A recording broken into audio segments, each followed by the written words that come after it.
અમે કોઈને મોઢું બતાવવા લાયક ન રહેત। પ્રભુ તમારી અમારી ઉપર બહુ કૃપા છે। ભક્તો, મહાભારતમાં એવી એક ઘટના ઘટી। દુર્યોધને મામા શકુનીની સાથે પક્ષ લઈ ધ્રુત ક્રીડામાં ધ્રુત કરીને પાંડવોને હરાવી દીધા। પાંડવો પોતાના અસ્ત્ર શસ્ત્ર હારી ગયા, સ્વયં પોતાનું શરીર હારી ગયા અને અંતે પાંડવો પોતાની પત્ની દ્રૌપદીને પણ હારી ગયા। જ્યારે દ્રૌપદીને હારી ગયા એ સમયે દુર્યોધને આદેશ દીધો, નાના ભાઈ દુશાસન, દુશાસન જાઓ અને દ્રૌપદીને આ ભરી સભામાં લઈને આવો। દુશાસન જાય છે દ્રૌપદીને લેવા માટે। દ્રૌપદી રજસ્વલા હતી, એક વસ્ત્રમાં હતી, વાળ ખુલ્લા હતા। દુશાસન કહે છે, દ્રૌપદી તમને સભામાં બોલાવે છે, ચાલો। દ્રૌપદી કીધું, હું નહીં આવી શકું, તમારે આવવું પડશે, નહીં આવી શકું। દુશાસને કીધું, હવે તમે પાંડવોના નથી રહ્યા, હવે તમે દુર્યોધનના થઈ ગયા છો।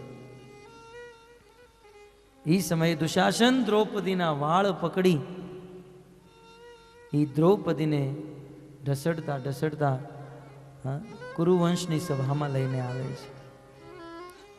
અને કુરુવંશની સભામાં જ્યારે દ્રૌપદીને પ્રસ્તુત કરે, દુર્યોધન આદેશ આપે, દુશાસન, દુશાસન, આ દ્રૌપદી હવે પાંડવોની નહીં, મારી છે। હું જે ચાહું તે દ્રૌપદી સાથે કરી શકું છું। દુશાસન, આ દ્રૌપદીને નગ્ન કરો, આના વસ્ત્ર કાઢો। દુશાસન દ્રૌપદીની સાડી કાઢે। દ્રૌપદી એ જ સમયે ધૃતરાષ્ટ્ર પાસે જાય, પિતાજી તમારી સમક્ષ મને નિર્વસ્ત્ર કરવાનો પ્રયાસ કરી રહ્યા છે, તમે મારી રક્ષા કરો। દ્રૌપદી ધૃતરાષ્ટ્રના ચરણોમાં પ્રાર્થના નિવેદન કરે, પણ પુત્રના મોહમાં અંધ ધૃતરાષ્ટ્ર દ્રૌપદીની રક્ષા ન કરી શક્યા। ત્યારબાદ દ્રૌપદી પિતામહ ભીષ્મ પાસે જાય, હે પિતામહ તમે મારી રક્ષા કરો। પિતામહ ભીષ્મએ કીધું, દેવી દ્રૌપદી દુર્યોધનનું અન્ન ખાધું છે, હું કાંઈ નહીં કરી શકું। દ્રૌપદી એમના પાંચે પતિ પાસે જાય, પાંડવો પાસે જાય, પણ પાંચે પતિઓના મસ્તક ઝૂકી જાય, અમે રક્ષા નહીં કરી શકીએ। ભક્તો, કુરુવંશની સભામાં 40,000 લોકો બેઠા હતા, પણ એમાંથી કોઈએ દ્રૌપદીની રક્ષા ન કરી। દુર્યોધને આદેશ દીધો, આને જલ્દી નગ્ન કરો। દુશાસન દ્રૌપદીની સાડી ખેંચે, પણ એ સમયે દ્રૌપદી વિચાર કરે કે હું મારી શક્તિથી મારી સાડી પકડી રાખીશ। પણ ભક્તો, ક્યાં અબલા નારી અને ક્યાં 10,000 હાથીનું બળ દુશાસનમાં હતું। દ્રૌપદીનું બળ દુશાસન સામે કાંઈ નહોતું। ત્યારે દ્રૌપદીને મનમાં વિચાર આવ્યો। દ્રૌપદીના વિવાહ સમયે એમના ગુરુજી એને આશીર્વાદ દીધા હતા અને કીધું તું, બેટા જીવનમાં જ્યારે વિષમ પરિસ્થિતિ આવે અને તારી રક્ષા કરવા માટે કોઈ ન હોય, ત્યારે તું કૃષ્ણને યાદ કરજે, એ અવશ્ય તારી રક્ષા કરશે। દ્રૌપદીએ એ કુરુવંશની સભામાં બધાને લલકારતા કીધું કે હે હસ્તિનાપુરના વાસીઓ, હે રાજા મહારાજાઓ, તમે સ્ત્રીની લાજ અને મર્યાદા, સ્ત્રીની ઇજ્જત શું હોય એ તમે શું જાણો? દ્વારિકામાં રહેવા વાળો મારો ભાઈ જાણે છે કે સ્ત્રીની મર્યાદા શું હોય। એ સમયે દેવી દ્રૌપદી દુશાસન વસ્ત્ર ખેંચી રહ્યો છે અને દ્રૌપદી બંને હાથ ઉપર કરી, ભાવ એ હતો કે આ જગતમાં હવે મને કોઈની ઉપર વિશ્વાસ નથી, આ જગતમાં મારો કોઈ સહારો નથી, બસ अब तो एक ही सहारा है, जगत का सहारा नहीं मिला। तब द्रौपदी ने जगदीश को याद किया। બંને હાથ ઉપર કરી દ્રૌપદી ભગવાન કૃષ્ણને પુકારે, હે કૃષ્ણ દ્વારિકાવાસી પાહી પાહી જગતપતે, હે દ્વારિકાવાસી કૃષ્ણ તમે મારી રક્ષા કરો। દ્રૌપદીએ જેવું ભગવાન શ્રી કૃષ્ણનું નામ લીધું, ભગવાન શ્રી કૃષ્ણ દ્વારિકામાં હતા। ભગવાન દ્વારિકામાં 16,108 રાણીઓની વચ્ચે બેઠા હતા, ભોજન કરી રહ્યા છે. પણ જેવું દ્રૌપદીએ ભગવાન શ્રી કૃષ્ણનું નામ લીધું, ભગવાન શ્રી કૃષ્ણના 8 અંગ ધ્રુજવા માંડ્યા. કૃષ્ણ સમજી ગયા દ્રૌપદી મને પુકારી રહી છે. એ સોનાનું સિંહાસન છોડી ભગવાન શ્રી કૃષ્ણ પોતાનું ભોજન છોડી એક કૂદકો મારી ભગવાન કૃષ્ણ દ્રૌપદી પાસે આવવા માટે નીકળી પડ્યા. ગરુડજી રસ્તામાં ઉભા છે. પ્રભુ તમે મારી ઉપર સવાર થાઓ, હું તમને એક ઘડીમાં દ્રૌપદી પાસે પહોંચાડી દઈશ. પણ ભગવાન શ્રી કૃષ્ણ ગરુડજીને કહે છે, ગરુડ આજે મને તારી ગતિ પણ મંદ લાગે છે. ભગવાન સ્વયં પોતે પોતાની ગતિથી ઉડી દ્રૌપદી પાસે આવવા નીકળે. ભગવાનને મનમાં વિચાર આવે, જો મારે પહોંચવામાં મોડું થઈ જશે તો મારા ભક્તની લાજ નહીં રહે. ભગવાન શ્રી કૃષ્ણ એ જ સમયે વસ્ત્રને આદેશ આપે. મહાભારતમાં વર્ણન, આગળ વસ્ત્ર ઉડે, પાછળ કૃષ્ણ, એની પાછળ ગરુડજી, અને અહીંયા દ્રૌપદીના ચીર પુરાય. 10,000 હાથીનું બળ રાખવા વાળો દુશાસન દ્રૌપદીના ચીર ખેંચે. ખેંચતા ખેંચતા ખેંચતા પરસેવો નીકળે, મોઢામાંથી ફીણ નીકળી ગયા, પણ દ્રૌપદીના વસ્ત્ર નહીં પૂરાતા. દુર્યોધન આદેશ આપે, દુશાસન નિર્વસ્ત્ર કરો. પણ દુશાસન દુર્યોધનને કે ભાઈ કાંઈ સમજમાં નથી આવતું, આ સાડી છે કે નારી છે? આ નારી છે કે સાડીની ફેક્ટરી છે? આની સાડી પૂરી નથી થતી. સાડી ખેંચતા ખેંચતા ખેંચતા 10,000 હાથીનું બળ ધરાવવા વાળો દુશાસન થાકી ગયો, મોઢામાંથી ફીણ નીકળી ગયા, મૂર્છિત થઈને પડી ગયો. અને સભામાં જય જયકાર થઈ. ભગવાન શ્રી કૃષ્ણ પ્રકટ થયા અને દ્રૌપદીની રક્ષા થઈ ગઈ. હરે કૃષ્ણ હરે કૃષ્ણ કૃષ્ણ કૃષ્ણ હરે હરે, હરે રામ રામ રામ હરે હરે. ભગવાન શ્રી કૃષ્ણની કૃપાથી દ્રૌપદીની રક્ષા થઈ. એ સમયે કૃષ્ણના દર્શન માત્ર દ્રૌપદીએ જ કર્યા, બીજા કોઈ કૃષ્ણને જોઈ ન શક્યા. કારણ કે કૃષ્ણને જોવા માટે આંખો હોવી જોઈએ. જ્યારે દ્રૌપદીએ કૃષ્ણને જોયા ને, દ્રૌપદીને થોડો ગુસ્સો આવ્યો. દ્રૌપદી કૃષ્ણને કહે છે, ભાઈ સારી તું તમે મારી રક્ષા કરી, પણ જો તમારે મારી રક્ષા કરવી જ હતી તો આટલું મોડું શા માટે કર્યું? મને આટલી શા માટે તડપાવી? હું આટલી રડી, આટલી તડપી, અને બહુ મોડેથી તમે મારી રક્ષા કરી. ઇતની દેર ક્યું લગા દી? મીરાબાઈ પણ ગાય છે ને, બડી દેર ભઈ, बड़ी देर भई, कब लोगे खबर मोहे राम, कब लोगे खबर मोहे राम, बड़ी देर भई. કૃષ્ણ તમે અહીંયા દેર શા માટે કરી? ભગવાન શ્રી કૃષ્ણ તો ચતુર, બોલવામાં બહુ હોશિયાર. પછી બેન હું તો તારી બાજુમાં જ ઊભો તો તારી રક્ષા કરવા માટે. દ્રૌપદી હું તો તારી બાજુમાં જ ઊભો તો, પણ તે 2 હાથ ઉપર કરીને કીધું કે હે કૃષ્ણ દ્વારિકાવાસી પાહી પાહી જગતપતે, હે દ્વારકામાં રહેવા વાળા કૃષ્ણ તમે મારી રક્ષા કરો. હું તો તારી બાજુમાં ઊભો તો, પણ હું તારા વચનને મિથ્યા કેવી રીતે કરી શકું? તે કીધું કે દ્વારકામાં રહેવા વાળા કૃષ્ણ મારી રક્ષા કરો, માટે મારે હસ્તિનાપુરથી દ્વારકા જવું પડ્યું અને દ્વારકાથી પાછું આવવું પડ્યું, માટે મારે મોડું થયું. અન્યથા હું ક્યારેય મારા ભક્તોની રક્ષા કરવામાં મોડું નથી કરતો. તો આમ મહારાણી કુંતી કૃષ્ણ દ્વારા થયેલી કૃપા અનુગ્રહનો યાદ કરે છે કે હે પ્રભુ તમે અમારી ઉપર બહુ કૃપા કરી. એટલું જ નહીં, મૃદે અનેક મહારથાસ્ત્રે દ્રોણસ્ય તચ્ચાસ્મ હરે ભી રક્ષિતાન. તમે અનેકો વાર રક્ષા કરી અને સૌથી મોટી રક્ષા તમે મહાભારતના યુદ્ધમાં કરી. નહીં તો વિચાર કરો, એ કૌરવોની સેના સામે પાંડવોની સેના શું હતી? કૌરવોની સેના દુરત્ય સૈન્ય સાગરમ, વિશાળ સમુદ્ર સમાન હતી, અને પાંડવોની સેના એક ખાબોચિયા સમાન હતી. કૌરવોની સેનામાં પિતામહ ભીષ્મ હતા, દ્રોણાચાર્ય હતા, કર્ણ હતા, અશ્વત્થામા એકથી એક યોદ્ધા હતા. ને આવા મહાન મહાન યોદ્ધાઓથી હે કૃષ્ણ તમે અમારી રક્ષા કરી. વારંવાર ભગવાન શ્રી કૃષ્ણએ રક્ષા કરી. તો અનેકો શ્લોકોમાં મહારાણી કુંતી ભગવાન શ્રી કૃષ્ણને પ્રાર્થના કરે, સ્તુતિ કરે છે. ત્યારે ભગવાન શ્રી કૃષ્ણ કુંતીને કહે છે કે હે માતા કુંતી, તમે આટલી સુંદર સ્તુતિ કરી, હું તમારાથી પ્રસન્ન છું. તમારે જે જોઈતું હોય તે માંગી લો. ભગવાન જ્યારે પ્રસન્ન થાય ત્યારે બધું આપવામાં સમર્થ બને. માતા તમારે જે જોઈતું હોય તે માંગી લો. કદાચ ભગવાને આપણને કીધું હોત, મોટું લિસ્ટ આપે તો આપણે 2-3 ગાડી, 2-3 બંગલા, એક ઓફિસ, આંગડિયામાં આટલું બેલેન્સ, આ બેંકમાં આટલું બેલેન્સ, ઘણું બધું માંગે. ધન્ય છે માતા કુંતી. ભગવાન કહે છે માંગો માંગો.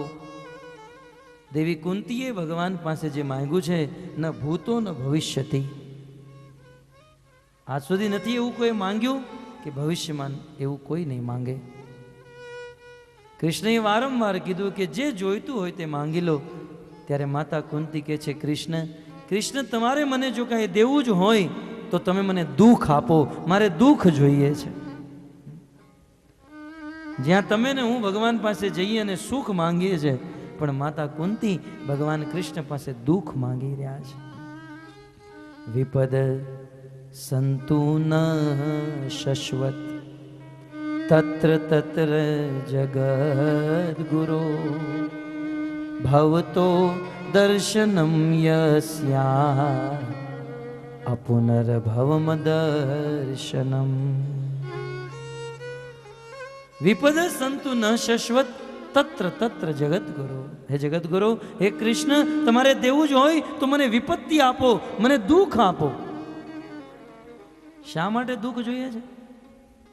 માનો ભગવાન કૃષ્ણ પૂછે કે માતા તમારે દુઃખ શા માટે જોઈએ છે? ત્યારે માતા કુંતી કહે છે પ્રભુ, આ સંસારમાં જેના જીવનમાં દુઃખ આવે છે ને એને જ તમારી યાદ આવે છે. જેના જીવનમાં દુઃખ હોય એ જ કૃષ્ણને યાદ કરે છે. સુખી માણસ ક્યાં તમને યાદ કરી શકે? સુખી માણસ તમને યાદ નથી કરી શકતો. જન્મ ઐશ્વર્ય શ્રુતિ શ્રીભી યેદ માન મદહ પુમાન નૈવા હત્યમ વિધાતુમ વે ત્વામ અકિંચન ગોચર. જેની પાસે બહુ ધન હોય, જેની પાસે બહુ ધનનો અભિમાન હોય, પદનો અભિમાન હોય, જ્ઞાનનો અભિમાન હોય, એ ક્યારેય તમને યાદ નથી કરી શકતા. માટે તમે મને દુઃખ આપો, મારે દુઃખ જોઈએ છે.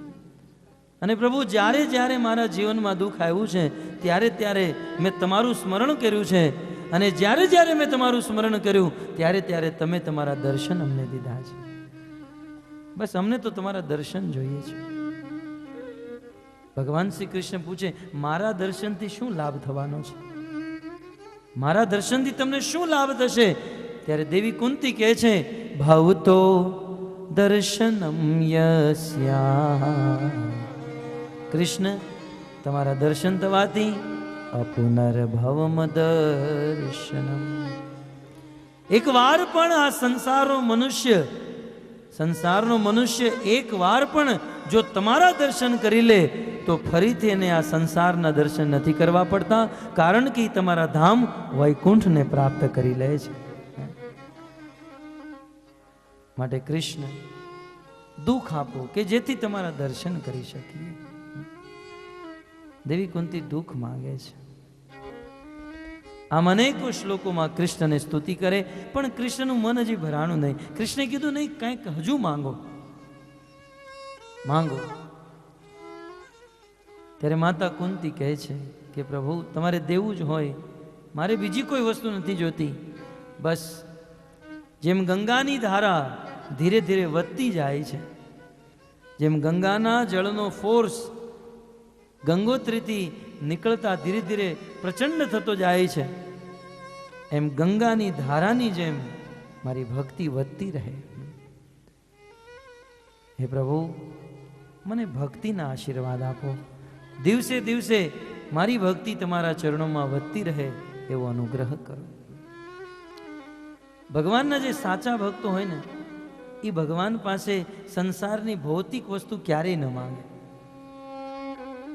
કારણ કે બુદ્ધિમાન વ્યક્તિને ખબર છે કે આ દુનિયાની કોઈ પણ વસ્તુ આપણને મળી જાય છતાંય આપણને સુખ નહીં મળે.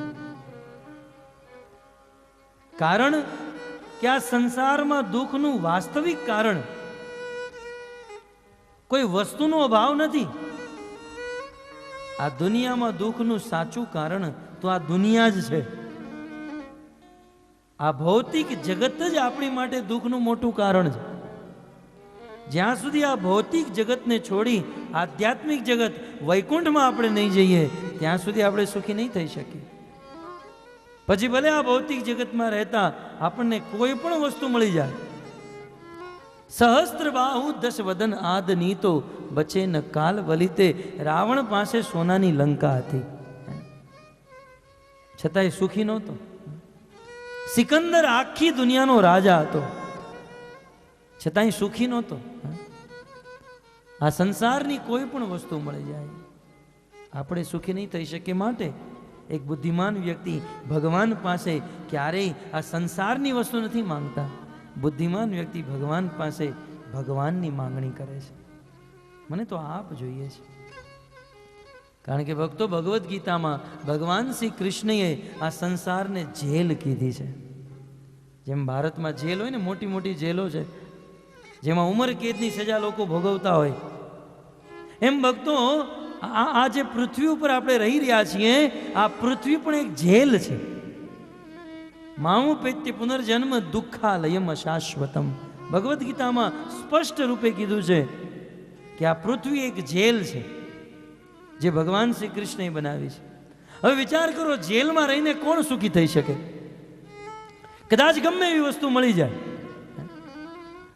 માની લો કે આપણા ભારતમાં અમુક લોકો જેલમાં ઉંમર કેદની સજા ભોગવી રહ્યા છે અને એક દિવસ ભારતના પ્રાઇમ મિનિસ્ટરને, ભારતના વડાપ્રધાનને મનમાં એવો વિચાર થાય કે આજે હું જેલના કેદીઓને જે ઈચ્છા થશે એની ઈચ્છા હું પૂરી કરીશ. અને માની લો એવું થયું. જેલમાં બહુ સુંદર મંડપ બંધાણા, સ્ટેજ બન્યું. એ દેશના વડાપ્રધાન આવીને એની ખુરશી ઉપર બેઠા. જેલના બધા કેદીઓ એક પછી એક વડાપ્રધાન પાસે આવે અને બધાની ઈચ્છા પૂર્ણ કરે. પ્રથમ કેદી આવ્યો, વડાપ્રધાને પૂછ્યું શું જોઈએ છે? તો એ જેલના પ્રથમ કેદીએ કીધું, પ્રભુ, જે દિવસથી હું આ જેલમાં આવ્યો છું ને એ દિવસથી માત્ર મને ખીચડી જ મળે છે. હવે તો ખીચડી ખાઈ ખાઈને થાકી ગયો છું, મને કંઈક ખાવાની વ્યવસ્થા કરી દે. વડાપ્રધાને કીધું કે આ જેલમાં એક હોટલ ખોલો, જે ખાવું હોય આને ખવડાવો. બીજો કેદી આવ્યો, શું જોઈએ છે? કીધું, સરકાર, જે દીથી હું જેલમાં આવ્યો છું દિવસથી એક જોડી કપડાં મળ્યા છે અને હવે તો આમાંથી વાસ આવે છે. કંઈક સારા પહેરવા માટે કપડાં મળી જાય તો સુખ મળી જાય. વડાપ્રધાને કીધું, એક કપડાની દુકાન નાખો અહીંયા, અને જે કપડાં પહેરવા હોય પહેરતો રહેશે. ત્રીજો વ્યક્તિ આવ્યો, તમારે શું જોઈએ છે? સરકાર, આખો દિવસ અહીંયા પથ્થર તોડીએ, કામ કરીએ અને સાંજે માત્ર 100 રૂપિયા મળે, કંઈક પૈસા મળી જાય તો આનંદ આવે. કેટલા? 2 કરોડ. સરકારે કીધું, આને 5 કરોડ આપી દે. ચોથો કેદી આવ્યો, સરકારે પૂછ્યું શું જોઈએ છે? ચોથો કેદી કે જે માંગુ એ આપશો. કીધું, હા, એટલા માટે તો અહીંયા બેઠો છું. ચોથા કેદી કીધું, સરકારે કામ કરો, તમે મને આ જેલમાંથી મુક્ત કરી દે. ભક્તો, વિચાર કરો, 4 કેદી એ વડાપ્રધાન પાસે આવ્યા. આ 4 કેદીમાંથી બુદ્ધિમાન કોણ? હવે આ તમારી બુદ્ધિની પરીક્ષા છે. આ 4 કેદીમાંથી બુદ્ધિમાન કોણ? ભોજન માંગવા વાળો, કપડાં માંગવા વાળો, કે પૈસા માંગવા વાળો, કે પછી જેલમાંથી છુટકારો માંગવા વાળો? કોણ? જેણે એમ કીધું કે મને આ જેલમાંથી મુક્ત કરી દો, એ બુદ્ધિમાન છે. તો ભક્તો, એવી જ રીતે આ સંસાર એક જેલ છે અને વાસ્તવિક સરકાર ભગવાન શ્રી કૃષ્ણ છે. જ્યારે આપણે કૃષ્ણ પાસે જઈએ તો આ સંસારની વસ્તુ માંગતા હોઈએ છીએ કે સારામાં સારી ગાડી આપો, બંગલા આપો, ધન આપો, વસ્ત્ર આપો. ભક્તો, જેલમાં રહેતા વ્યક્તિને કોઈ પણ વસ્તુ મળી જાય એ ક્યારેય વાસ્તવિક સુખી નહીં થઈ શકે. એ સુખી ક્યારે થશે? જ્યારે એ જેલમાંથી મુક્ત થઈ જાય. એમાં સંસારમાં આપણને ગમે એ મળી જાય, આપણે સુખી નહીં થઈ શકીએ. આપણને સાચું સુખ તો ત્યારે મળે જ્યારે આ સંસારમાંથી મુક્ત થઈ ભગવાનના ધામ વૈકુંઠને પ્રાપ્ત કરી લઈએ. માટે ભગવાન પાસે માંગવું જોઈએ કે પ્રભુ, મારે સંસારની કોઈ વસ્તુ નથી જોતી, મારે તો વૈકુંઠ જોઈએ છે. માટે વૈકુંઠમાં જવા માટે હું તમારી ભક્તિ કરું અને દિવસે દિવસે મારી ભક્તિ વધતી રહે એવા આશીર્વાદ આપો. ભગવાનના જેટલા પણ ભક્તો છે બધા ભક્તોએ ભગવાન પાસે આ જ માંગ કરી છે.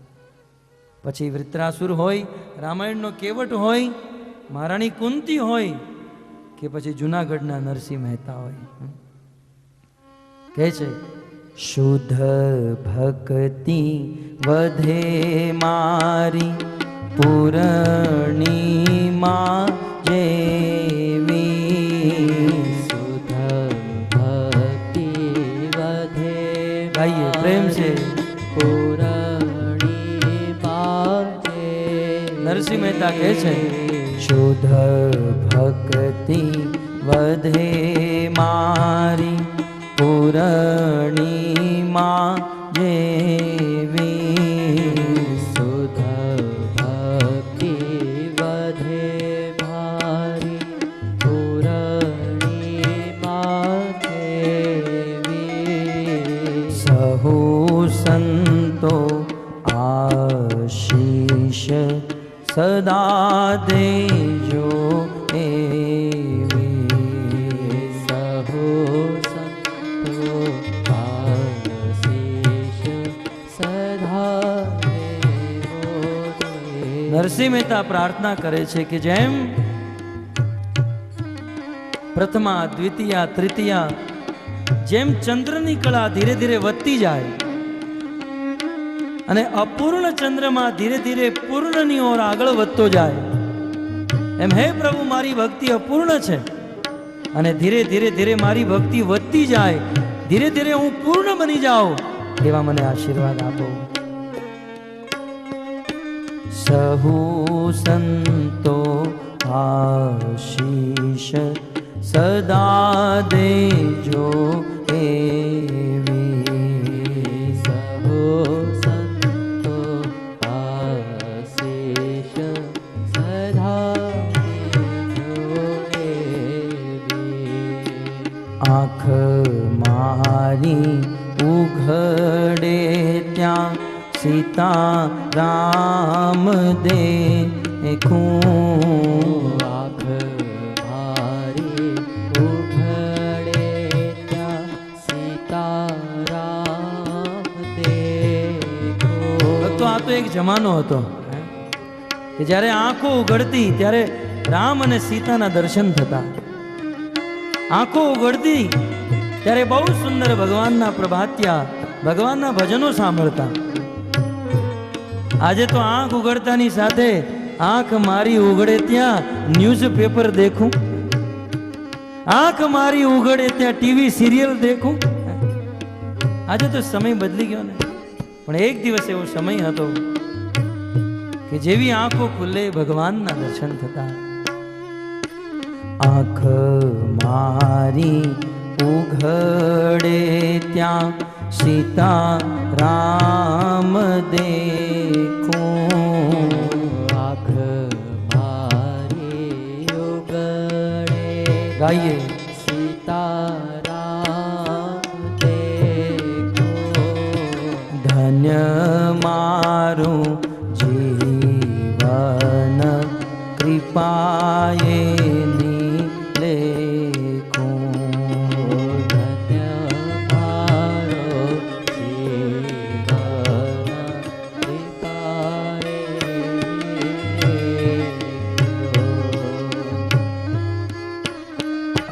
રામ રામ રામ સીતા રામ રામ રામ.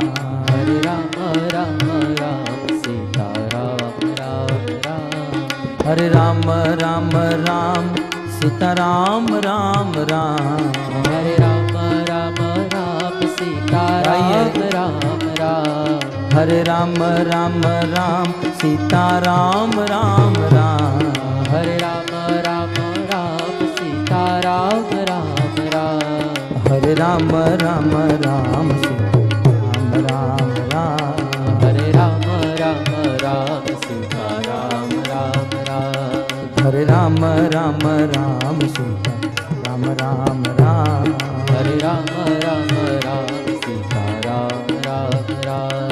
राजा राम राम राम सीता राम राम राम। राजा राम राम राम सीता राम राम राम।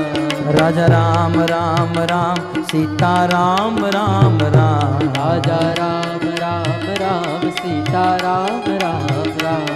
हरे राम राम राम सीता राम राम राम। हरे राम राम राम सीता राम राम राम। हरे राम राम राम सीता राम राम राम। हरे राम राम राम सीता राम राम राम। हरे हरे कृष्णा कृष्णा कृष्णा हरे हरे। हरे राम राम राम हरे हरे। हरे कृष्णा कृष्णा कृष्णा हरे प्रेम से गाइए भगवान का पवित्र नाम। हरे राम राम राम हरे हरे। हरे कृष्णा कृष्णा कृष्ण कृष्णा हरे हरे। हरे राम राम राम हरे हरे। हरे कृष्णा कृष्णा कृष्णा हरे हरे। हरे राम राम राम हरे हरे। हाँ हरे कृष्णा कृष्णा कृष्णा हरे हरे। हरे राम राम राम हरे हरे। हरे कृष्णा कृष्णा हरे हरे। हरे राम राम राम हरे हरे। हरे कृष्णा कृष्णा हरे हरे। हरे राम राम राम हरे हरे। हरे कृष्णा कृष्णा हरे हरे। हरे राम राम हरे हरे। बोलो हरे कृष्णा कृष्णा हरे हरे। हरे राम राम राम हरे हरे। हरे कृष्णा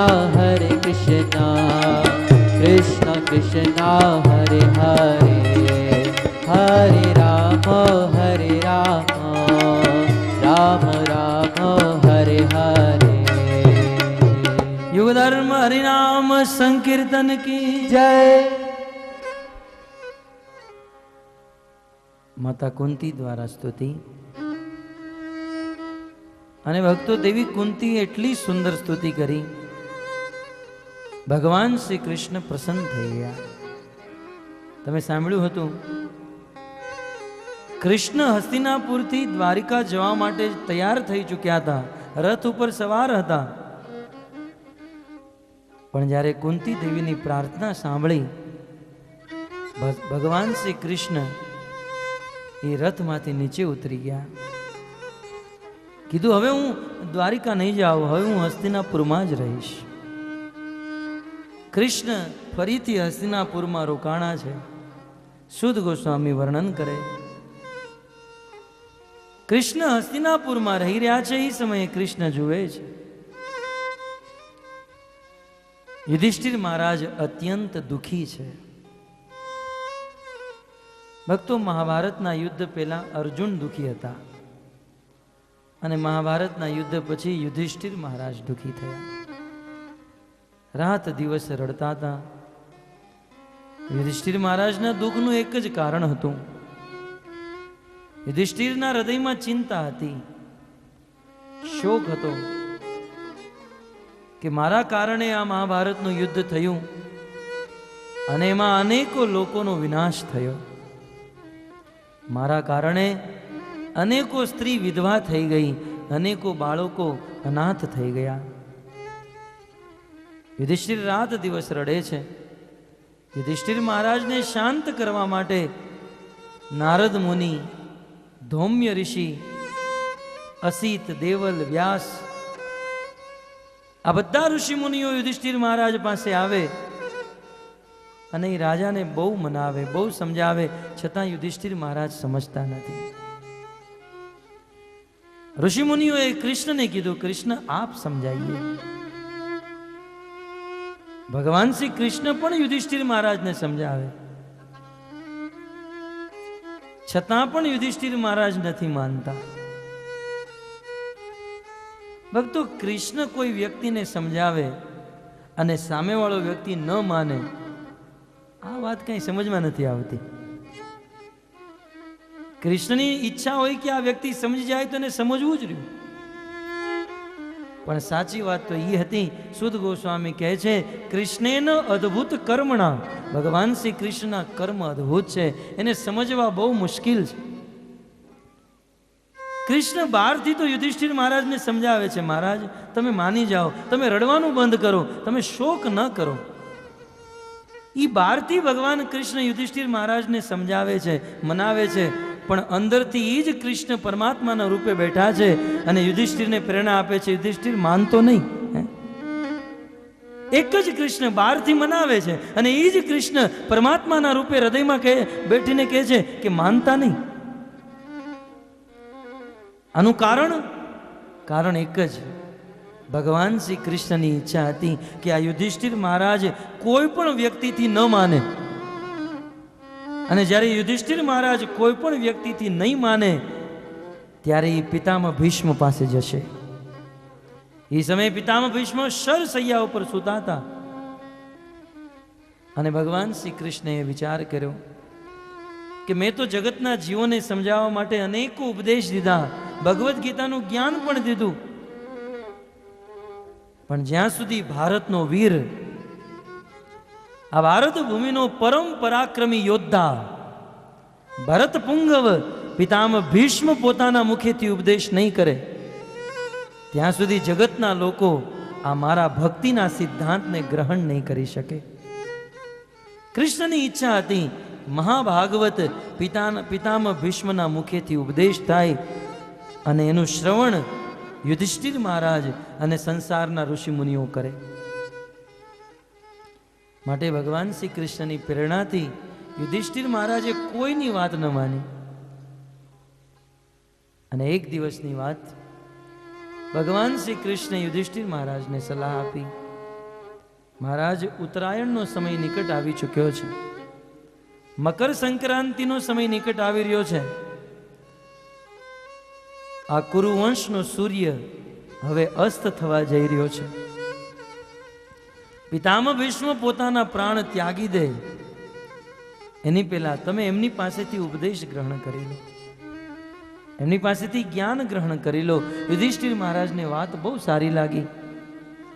યુધિષ્ઠિર મહારાજ રથ ઉપર સવાર થાય, પાંચેય પાંડવો, દ્રૌપદી, ભગવાન કૃષ્ણ, અર્જુન, આ સમસ્ત લોકો રથ ઉપર સવાર થઈ યત્ર દેવ વ્રતો પતત, જ્યાં દેવવ્રત પિતામહ ભીષ્મ ધરાશાયી હતા, શરશૈયા ઉપર સૂતા હતા, એવી કુરુક્ષેત્રની ભૂમિમાં ઉપસ્થિત થઈ ગયા.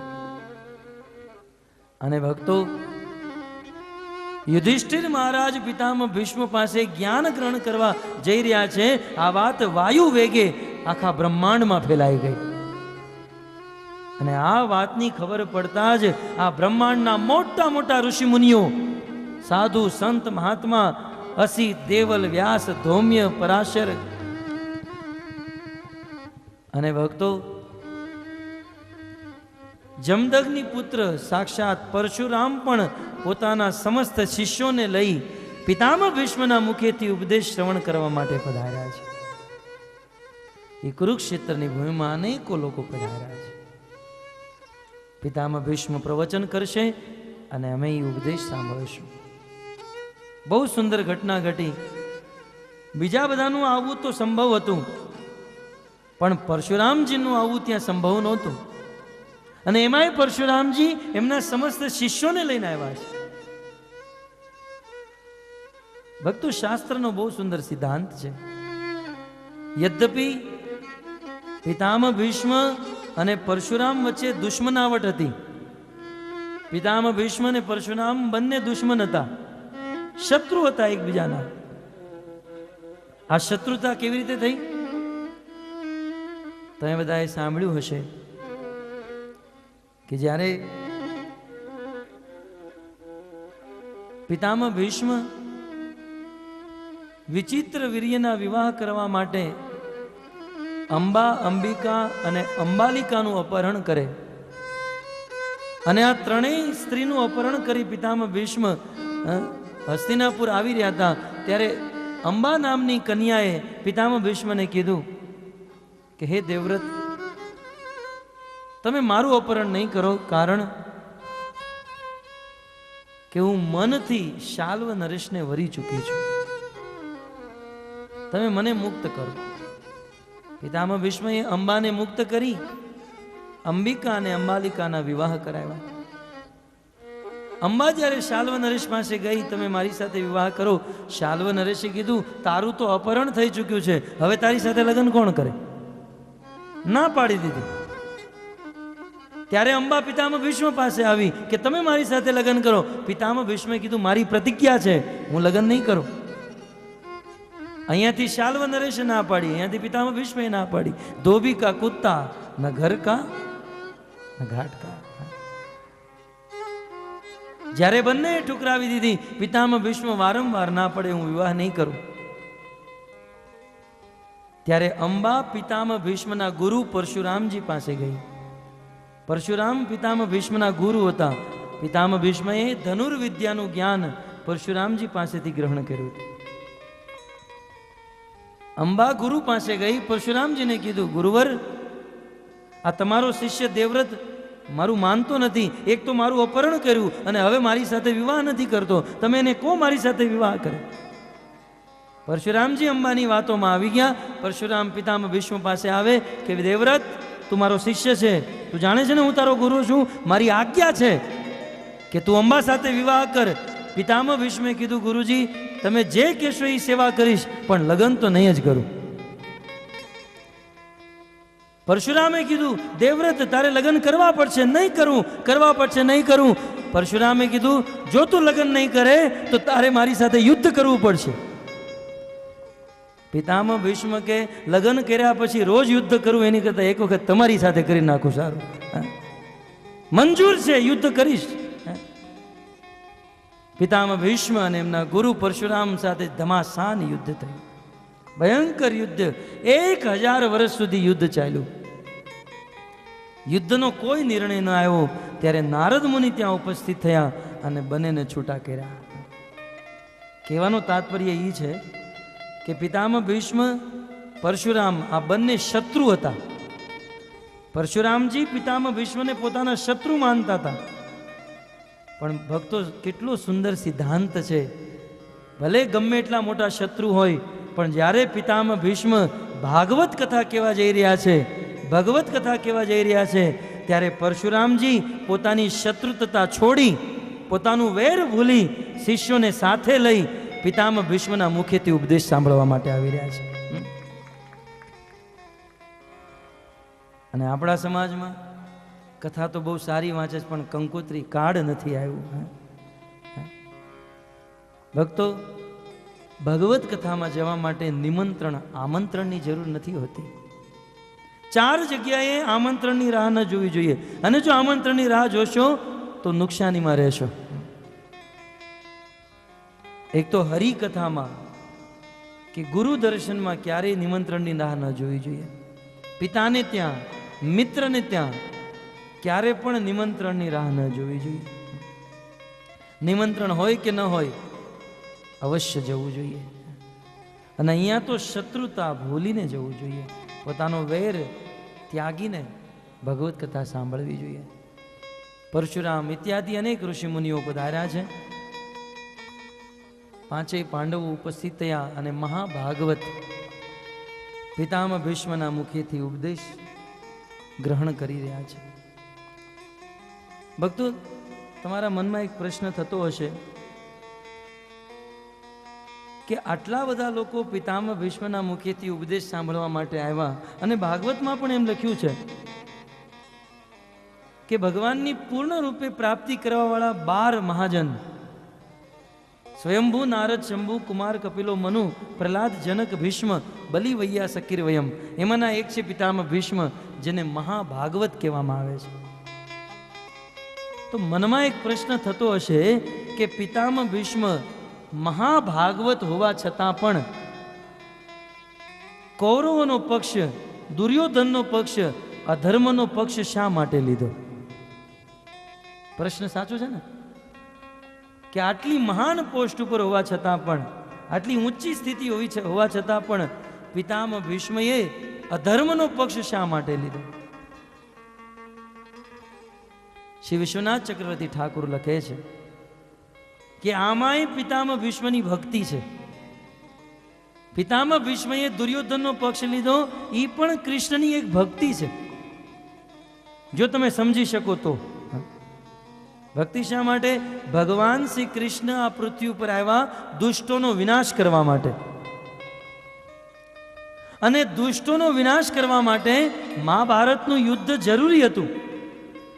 જો એ મહાભારતનું કુરુક્ષેત્રની ભૂમિમાં યુદ્ધ ન થાત તો ક્યારે પણ આ સંસારમાં દુષ્ટોનો વિનાશ ન થાત. દુષ્ટોનો વિનાશ કરવા માટે એ યુદ્ધની આવશ્યકતા હતી. પણ ભક્તો, જ્યાં સુધી પિતામહ ભીષ્મ દુર્યોધનના પક્ષમાં ન રહે ત્યાં સુધી દુર્યોધન યુદ્ધ કરવા માટે તૈયાર નહોતો. દુર્યોધને વિચાર કર્યો, પિતામહ ભીષ્મ જો મારા પક્ષમાં હશે તો પાંડવોની કોઈ તાકાત નથી કે મને હરાવી શકે.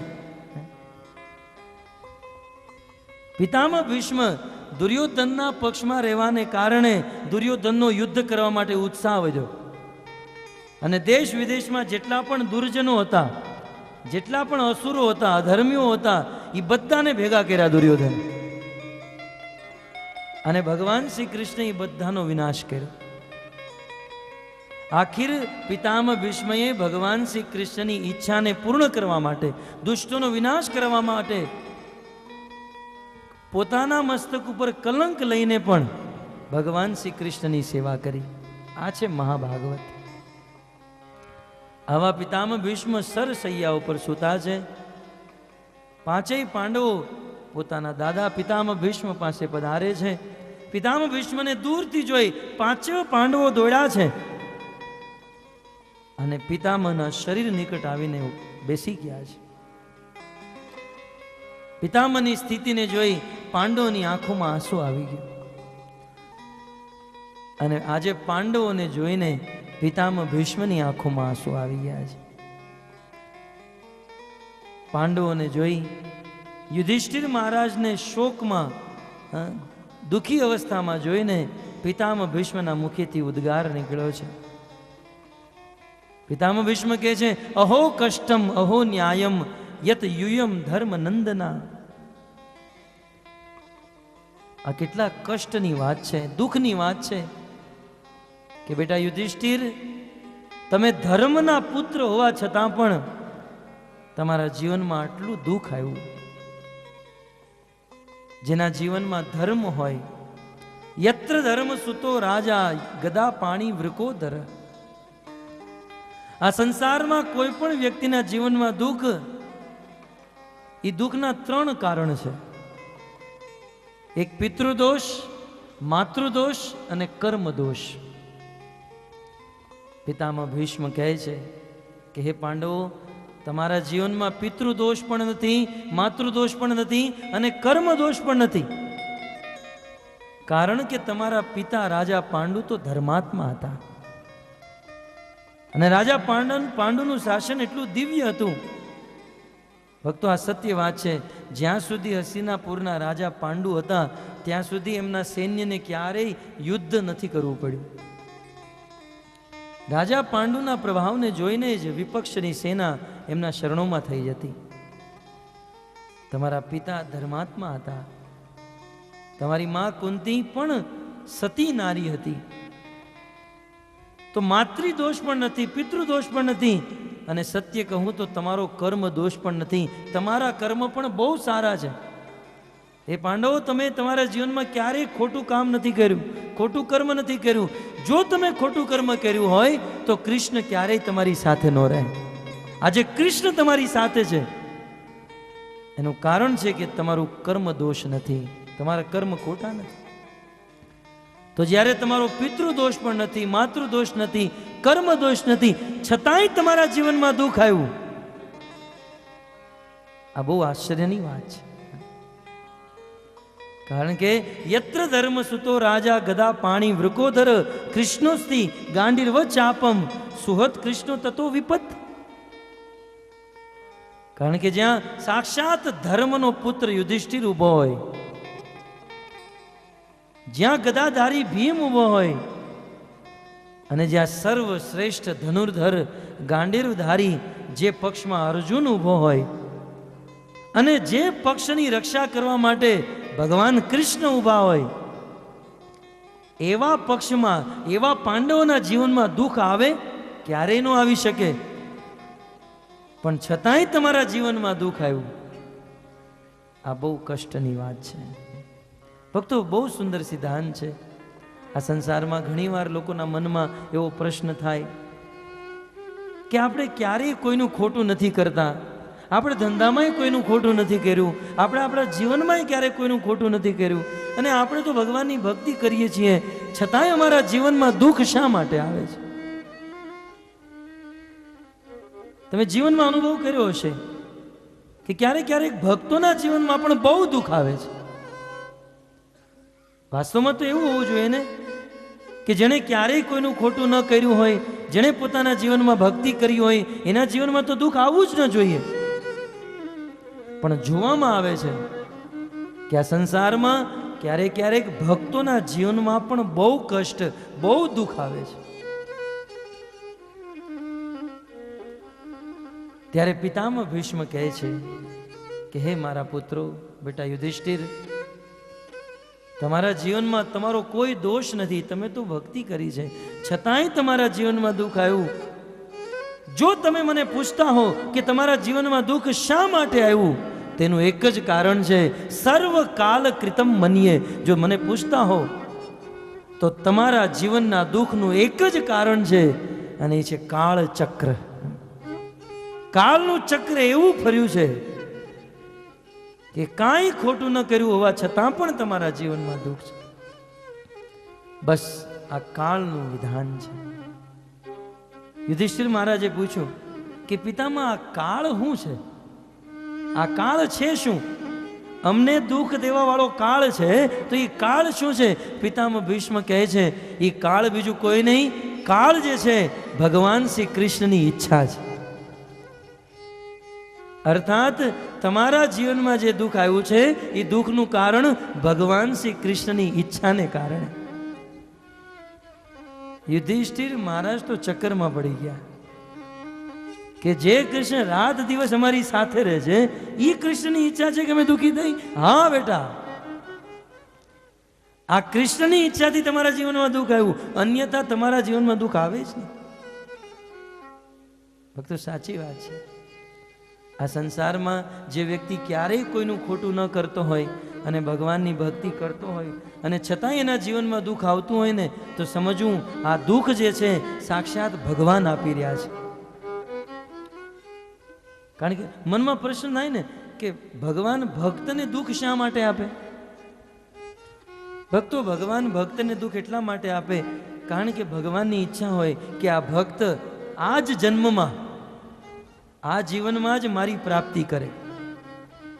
અને ભગવાનની પ્રાપ્તિ કરવા માટે ભગવાન પ્રત્યે ભાવ, પ્રેમ અને ઉત્કંઠા હોવી જોઈએ. અને ભક્તોના જીવનમાં જ્યારે દુઃખ આવે ત્યારે ભક્તોની ભગવાન પ્રત્યે ભાવ, પ્રેમ અને ઉત્કંઠા ઓર વધી જાય છે. તો પોતાના ભક્તોનો ભાવ, પ્રેમ, ઉત્કંઠા વધારવા માટે ભગવાન એમના ભક્તોને દુઃખ આપે છે. તો અમુક લોકો એવું વિચાર કરતા હશે કે ભગવાન તો ભક્તોને દુઃખ આપે તો પછી ભક્તિ કરવાની શું જરૂર છે? ભક્તો ચોખવટ કરી રહ્યો છું કે ભગવાન એના ભક્તોને દુઃખ આપે, આ વાત સાચી છે. પણ ભગવાન જ્યારે ભક્તોને દુઃખ આપે ને તો એ દુઃખ સહન કરવાની શક્તિ પણ આપે. એ બહારથી લોકોને એવું લાગે કે આ કૃષ્ણનો ભગત છે, આ ભગત હોવા છતાં દુઃખી છે. એ બહારથી ભગત દુઃખી લાગતો હોય પણ અંદરથી તો કૃષ્ણ પ્રેમના ફળ ખાતો હોય. અંદરથી ભગત અત્યંત પ્રસન્ન હોય. તો ભગવાન સ્વયં એમના ભક્તોને એમની પ્રાપ્તિ થઈ જાય માટે દુઃખ આપે છે. પિતામહ ભીષ્મનું એવું કહેવું છે કે આ કૃષ્ણ તમને દુઃખ આપે. અને આ કૃષ્ણને તમે સમજો જ છો. પિતામહ ભીષ્મ કહે છે કે આ કૃષ્ણ કોઈ સાધારણ વ્યક્તિ નહીં.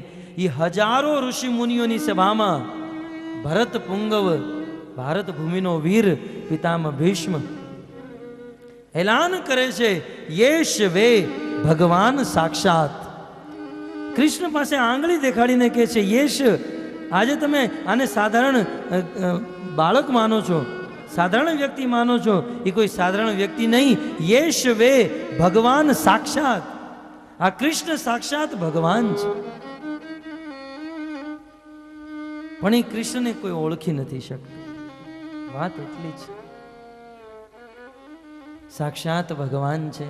અને એ ભગવાનની કરુણા તો જુઓ. પાંડવો, તમે કૃષ્ણની ભક્તિ કરી છે અને કૃષ્ણએ જોયું કે આજે મારા ભક્ત પાંડવોના દાદા પિતામહ મૃત્યુની ઓર જઈ રહ્યા છે. તો આ કૃષ્ણ મારી ભક્તિને કારણે નહીં, હે પાંડવો, તમારી ભક્તિને લીધે આજે કૃષ્ણ મને દર્શન આપવા માટે આવ્યા છે. એવું વિચારીને કે આખીર આ પિતામહ મારા ભક્તોના સંબંધી છે, આજે કૃષ્ણ મને દર્શન આપવા માટે આવ્યા છે. પિતામહ ભીષ્મ ભગવાન શ્રી કૃષ્ણને કહે છે કે હે કૃષ્ણ, તમે મારી નજીક ઊભા રહો.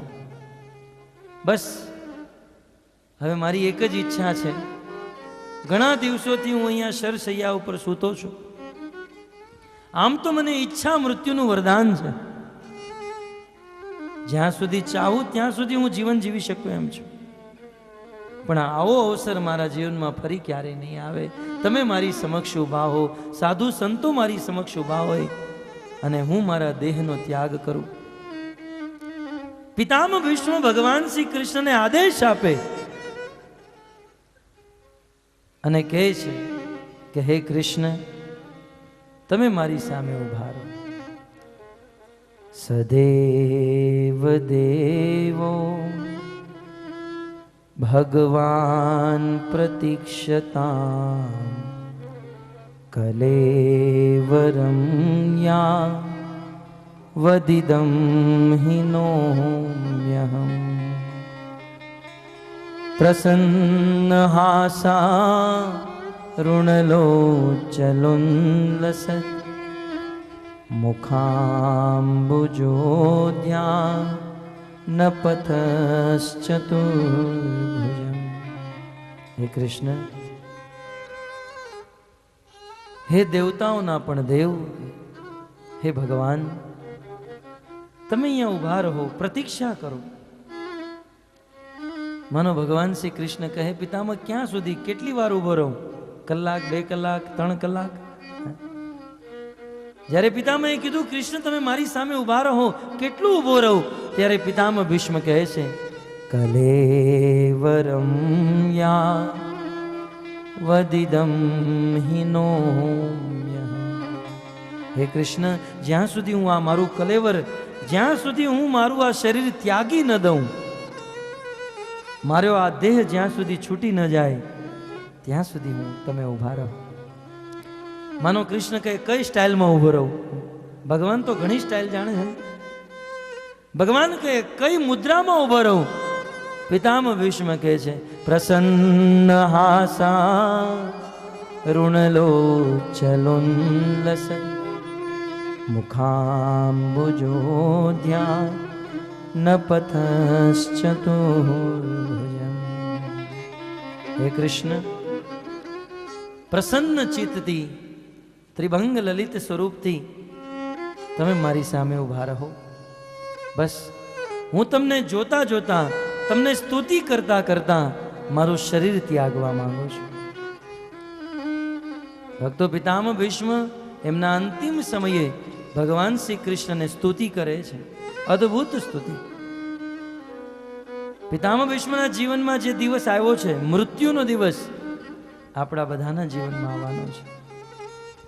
અને ભક્તો, મરતી સમયે ભગવાનને શું પ્રાર્થના કરવી જોઈએ? પિતામહ ભીષ્મ એમની સ્તુતિમાં કહે છે, શ્રી ભીષ્મ ઉવાચ ઇતિમતિરૂપ કલ્પિતા વિતૃષ્ણા ભગવતી સાત્વત પુંગવે વિભુમ્ની. ઇતિમતિરૂપ કલ્પિતા વિતૃષ્ણા ભગવતી સાત્વત પુંગવે વિભુમ્ની. પિતામહ ભીષ્મ દ્વારા સ્તુતિ થઈ રહી છે, અદ્ભુત સ્તુતિ. કદાચ તમે ગાઈ નહીં શકો કારણ કે તમને અભ્યાસ નથી, પણ તમે ધ્યાનથી સાંભળો, આનંદ આવશે. ઇતિમતિ રૂપ કલ્પિતા વિતૃષ્ણા ભગવતી સાત્વત પુંગવે વિભુમ્ની.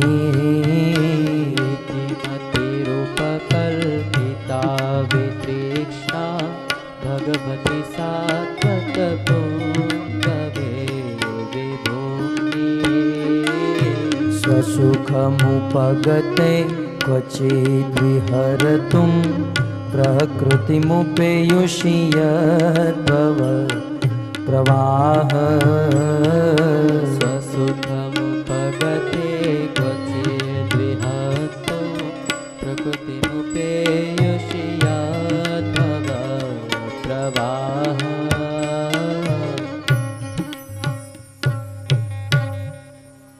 પિતામહ ભીષ્મ ભગવાનને સ્તુતિ કરે, અને સ્તુતિ કરતી વખતે પ્રથમ શ્લોકમાં કહે છે કે હે પ્રભુ, પ્રભુ આજે મારું મૃત્યુ છે, આજે મારા પ્રાણ છૂટવાના છે, અને આ મૃત્યુ વેળાએ મારા મનમાં એક ચિંતા થઈ રહી છે. બહુ સુંદર વિશ્વનાથ ચક્રવર્તી ઠાકુરે આનો ભાવ, આનો અર્થ લખ્યો છે. પ્રભુ, આ મરતી સમયે મારા હૃદયમાં એક ચિંતા છે. કૃષ્ણે પૂછ્યું શું ચિંતા છે? પ્રભુ, મારી એક દીકરી છે. કોણ કે છે? પિતામહ ભીષ્મ બોલી રહ્યા છે. પ્રભુ, મારી એક કન્યા છે, અને એ કન્યા કુંવારી છે, અને હવે મારી મૃત્યુ છે, તો મરતા પહેલા મારે મારી કુંવારી કન્યાના વિવાહ કરાવવા છે. પિતામહ ભીષ્મ જ્યારે આવું બોલ્યા, આખો સમાજ ચર્ચામાં પડી ગયો કે પિતામહ ભીષ્મ તો આજીવન બ્રહ્મચારી છે, નૈષ્ઠિક અખંડ બ્રહ્મચર્ય વ્રતનું પાલન, આણે ક્યારે લગ્ન નથી કર્યા, આની કન્યા ક્યાંથી આવી ગઈ? પિતામહ ભીષ્મ કહે છે મારી એક કન્યા છે, કુંવારી છે, અને એના લગ્ન કરવાની મને ચિંતા છે. ભગવાને કીધું એ કન્યા છે કોણ? એ તો કયો. પિતામહ ભીષ્મ કહે છે કે પ્રભુ, એ કન્યા બીજું કોઈ નહીં, મારી બુદ્ધિ જ મારી કન્યા છે. ઇતિ મતિ, આજે મારી મતિ છે ને, એ મારી મતિ મારી કન્યા જેવી છે. બહુ સુંદર તાત્વિક સ્તુતિ છે ભક્તો. એક એક શ્લોક ઉપર એક એક કથા થઈ શકે. બહુ સુંદર વાત કરી કે મારી મતિ મારી કન્યા સમાન છે. પિતામહ ભીષ્મએ પોતાની મતિને પોતાની કન્યા કીધી છે. આપણા જીવનમાં પણ આપણી કન્યા, આપણી પુત્રી આપણને કેટલું સુખ આપે, હે ને ભક્તો? આ સત્ય વાત છે કે એક એક એક પુત્રી, એક કન્યા આપણને જેટલું સુખ આપે ને એટલું દીકરો ન આપી શકે. નાની હોય, ધીરે ધીરે મોટી થાય, ઘરના કામ કરે, અને ઓલો રમતો જ હોય, એ ઘરના કામ ન કરાવે. અને ભક્તો, માતા પિતા પ્રત્યે સ્નેહ હોય કન્યાને, અને કદાચ પિતાને ઓફિસેથી ઘરે આવતા મોડું થઈ ગયું હોય તો દીકરો સૂઈ ગયો હોય પણ કન્યા જાગતી હોય. એની માતાને કે પપ્પા ક્યારે આવશે? બહુ સુંદર, પપ્પા ક્યારે આવશે? ભક્તો, જ્યારે એ મોટી થાય અને જ્યારે એનો વિવાહનો સમય આવે, અને વિવાહ કરતી વખતે પણ પિતાની સંપત્તિને તિલાંજલિ આપી, પિતાની સંપત્તિને મૂકી એ પરાયા ઘરે વહી જાય, બીજાના ઘરે રહેવા વહી જાય. અને સાસરે જઈને પણ એને ખબર પડે કે મારા માતા પિતા બીમાર છે, દુઃખી છે, તો એ ત્યાંથી ફોન કરશે.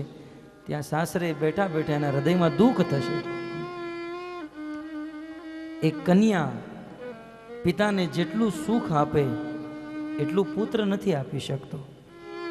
પણ એ કન્યા પિતાના વશમાં હોય તો, દીકરી જો પિતાના વશમાં હોય તો પિતાને જેટલું સુખ આપી શકે એટલું કોઈ ના આપી શકે. પણ જો દીકરી એના પિતાના વશમાં ન હોય તો એ દીકરી જેટલું દુઃખ આપશે એટલું દુનિયાનો કોઈ વ્યક્તિ નહીં આપી શકે. જો એ દીકરીનું મન કોઈ છોકરા ઉપર વહી ગયું હોય, કોઈકને લઈને ભાગી ગઈ હોય, અને એ જેટલું દુઃખી કરશે એના પિતાને એટલું બીજું કોઈ નહીં કરે. એક જ વ્યક્તિ, એક જ વસ્તુ જો આપણા વશમાં હોય તો આપણને સૌથી વધારે સુખ આપે, અને એ જ વસ્તુ જો આપણા વશમાં ન હોય તો સૌથી વધારે દુઃખ આપે.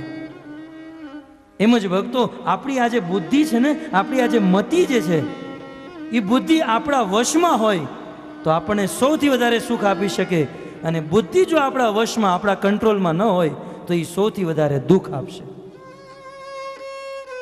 કારણ કે પિતામહ ભીષ્મએ મતિ, બુદ્ધિને કન્યા કીધી છે. હે પ્રભુ, મારી મતિ આજે નિશ્ચલ, નિષ્કપટ બની ચૂકી છે, અને મારી મતિના વિવાહ, આ મારી કન્યાના વિવાહ હું તમારી સાથે કરાવવા માંગુ છું. પિતામહ ભીષ્મએ પ્રસ્તાવ મૂક્યો કે મારી બુદ્ધિ રૂપી કન્યાના વિવાહ કૃષ્ણ હું તમારી સાથે કરાવવા માંગુ છું. કૃષ્ણે કીધું હું તો લગ્ન કરવા તૈયાર છું, કારણ કે આ રામ થોડી ને છે. ભગવાન રામ પાસે ગમે એ જાય, રામનો એક જ સિદ્ધાંત હતો, એક વચન, એક બાણ, એક નારી. કારણ કે મર્યાદા પુરુષોત્તમ હતા, પણ ભગવાન શ્રી કૃષ્ણ તો અમર્યાદિત, કોઈને ના નહીં. પિતામહ ભીષ્મએ કીધું કે મારી મતિરૂપી કન્યાના લગ્ન તમારી સાથે કરાવવા છે, પ્રભુ તમે કરશો? ભગવાને કીધું હું તો કરીશ, પણ તમે મને જાણો, મને ઓળખો છો? પિતામહ ભીષ્મ કહે છે હા, હું તમને ઓળખું છું. કૃષ્ણ, માની લો કૃષ્ણ પૂછે શું છે મારી ઓળખાણ, મારી વિશે શું જાણો છો? તો કહે છે સ્વસુખમ ઉપકદે ક્વચિદ વિહર્તુમ. આ સંસારને ચલાવવા માટે, સૃષ્ટિ લીલા, સૃષ્ટિ ચક્ર ચલાવવા માટે તમે આ સૃષ્ટિમાં પ્રવેશ કરો છો. ભગવાને કીધું તમે તો જાણો છો મારી વિશે. પણ કૃષ્ણ પિતામહ ભીષ્મને કહે છે કે પિતામહ, તમે તમારી દીકરીને પૂછ્યું એ મને પસંદ કરે છે? તમારી દીકરી શું મને પસંદ કરે છે? હું એને ગમું છું? પિતામહ ભીષ્મ કહે છે કે હે કૃષ્ણ, આ ત્રિભુવનમાં તમે કોને નથી ગમતા? આ ત્રણેય ભુવનમાં રહેવા વાળા સમસ્ત લોકો તમને પ્રાપ્ત કરવાની મહેનત કરે છે.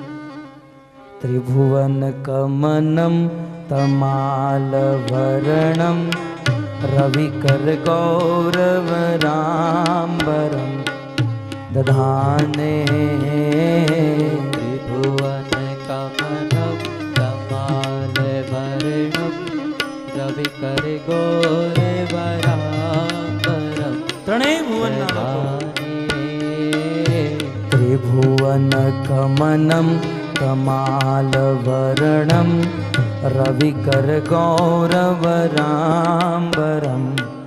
દધાને त्रिभुवन कमलं कमालवर्णं रविकर गौरवरांबरं दधाने વપુરલકકુલા વિતાનનાબ્જમ વિજય સખે રતિરસ્તુ મે નવધ્યા वपुरलककुलामृताननाब्जं विजय सखे रतिरस्तु मे नवध्या।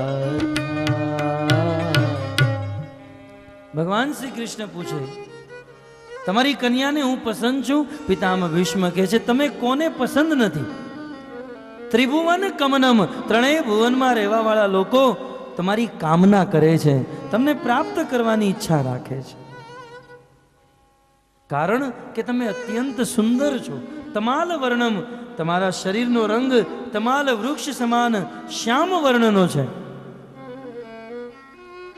અને શ્યામ વર્ણના શરીર ઉપર રવિકર ગૌરમ, રવિ માને સૂર્ય, સૂર્યના કિરણ સમાન પિતાંબર ચમકી રહ્યું છે. જેમ આકાશમાં જેમ વાદળમાં પાણી ભરાઈ ગયું હોય અને કાળા વાદળ વચ્ચે વીજળી થાય એમ શ્યામ વર્ણના શરીર ઉપર વીજળી સમાન તમારું પિતાંબર લહેરાઈ રહ્યું છે. અને એટલું જ નહીં, વપુર મસ્તક ઉપર બહુ સુંદર વાંકડિયા વાળ છે અને વાંકડિયા વાળ સુશોભિત થાય છે. તો આવા સુંદર સર્વાતિ સુંદર કૃષ્ણના શરણોમાં મારી રતિ ઉત્પન્ન થાય. પિતામહ ભીષ્મ કહે છે કૃષ્ણ તમે દેખાવામાં સુંદર તો છો જ, એ તો આખી દુનિયા માને છે. કૃષ્ણ આપ દેખાવામાં સુંદર છો જ, પણ જ્યારે તમે તમારા ભક્તની રક્ષા કરો છો, તમે તમારા ભક્તની રક્ષા કરવા માટે ઉદ્યમ કરો છો, મહેનત કરો છો, ત્યારે તો તમારી સુંદરતા ઓર વધી જાય છે.